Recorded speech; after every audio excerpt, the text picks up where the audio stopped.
पंजाब में क्या होगा, दारुल इस्लामाबाद में क्या होगा।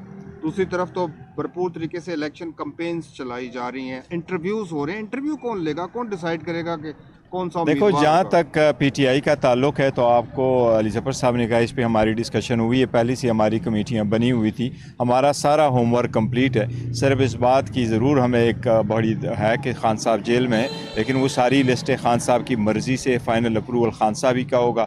जिसको वो अलाट करेंगे उसी बंदे को टिकट मिलेगा, और वो हमने सारे होमवर्क इसके लिए पहले से कंप्लीट कर चुके हैं, और कई मरतबा हम मीडिया को भी बता चुके हैं कि हमारा होमवर्क इस प्रोसेस का बड़ा बिल्कुल रेडी और कंप्लीट है। देखो, एक बड़ा क्रिटिकल स्टेज है, और उस क्रिटिकल स्टेज से पार्टी जिस तरीके से गुजर रही है, तो इसके लिए हमने पहले से पेशकदमी की हुई थी। बिकाम हम एक्सपेक्ट नहीं कर रहे थे।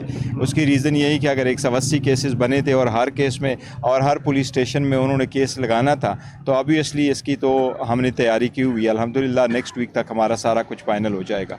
अपोजिशन या पीटीएम ये कहती है कि जिन जजेस ने मियां नवाज शरीफ और उन लोगों को सजाएं दी हैं, वही जजेस अब आप मुकाफाते अमल का सामना कर रहे हैं। देखिए, मैं समझता हूँ, हम समझते हैं कि जितने भी इस वक्त जुडिशरी भी बड़ी टफ सरकमस्टांसेस से गुजर रही है, लेकिन जुडिशरी जहाँ तक हो सकता है रिलीफ दे रही है, और हमें उम्मीद है कि इंशाअल्लाह ताला सुप्रीम कोर्ट हमें भी रिलीफ देगी। कि उस पर ज़रूर हमारा एतराज़ होगा, लेकिन जहाँ तक जुडिशरी का ओवरऑल ताल्लुक़ है, तो बड़ी टफ सिचुएशन में गुजरते हुए भी अच्छा इंसाफ दे रही है। सर, सियासी लोग एक बात कर रहे हैं कि वो ये कह रहे हैं कि बैरिस्टर अली गौहर साहब क्योंकि इत्तेजाद अहसन साहब के चैम्बर से थे पहले, और एक साल पहले ये पीटीआई में आए और अब एकदम देखिए, मेरा ताल्लुक मेरे वालिद साहब एमपीए थे, बिल्कुल पीपल्स पार्टी के एमपीए थे, और वो हो गए थे 1970 में, 77 में। मैं जब बाहर गया, बाहर से पढ़ के वापस आया, तो मेरा पीपल्स पार्टी से ताल्लुक़ रहा था 2003 से 2008 तक। 2008 में मैंने इलेक्शन कंटेस्ट कर लिया था, 410 वोट से मैं हार चुका था।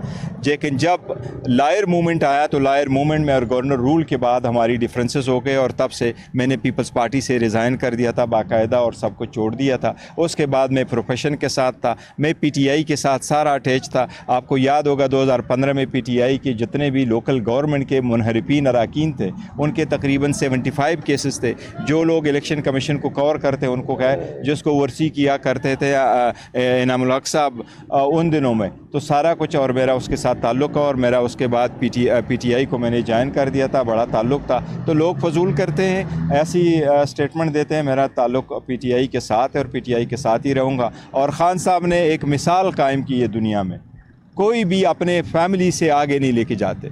इवन भतीजे को कोई देने को तैयार नहीं है, कोई भतीजे को देने को तैयार नहीं है, बेटी को, बेटे को, इनको दे देते हैं, दामाद को देने को तैयार नहीं होते। ये सिर्फ खान साहब है जिसने एक वर्कर को दे दी है, और यही है जो लोगों के दिलों में ये बात समा रही है, और यही एक मिसाल है। दरख्वास्तें दी जा रही हैं कि बैलेट पेपर पर बल्ले का निशान नहीं होना चाहिए। अगर आम इंतखाबात में ये निशान नहीं होता तो कैसे इलेक्शन लगेगा? इंशाअल्लाह ताला बैलेट पेपर भी होगा, बैलेट पेपर पे बल्ले का निशान भी होगा, और हमने तैयारी की हुई है। और मैंने आपको कहा, अदलिया पे हमें एतमाद है। इंशाअल्लाह ताला अगर कोई ऐसी कोशिश लास्ट मोमेंट में कर भी ली, तो हमें अदलिया से एतमाद है, और अदलिया पे पूरा यकीन है कि वो डेमोक्रेसी को डिरेल नहीं करने देगी, और लोगों के मंशे के ख़िलाफ़ नहीं जाएगी। उम्मीद है इंशाअल्लाह ताला बल्ला भी होगा, बेट भी होगा, और बल्ला हमारा ही होगा इंशाअल्लाह ताला। Thank you.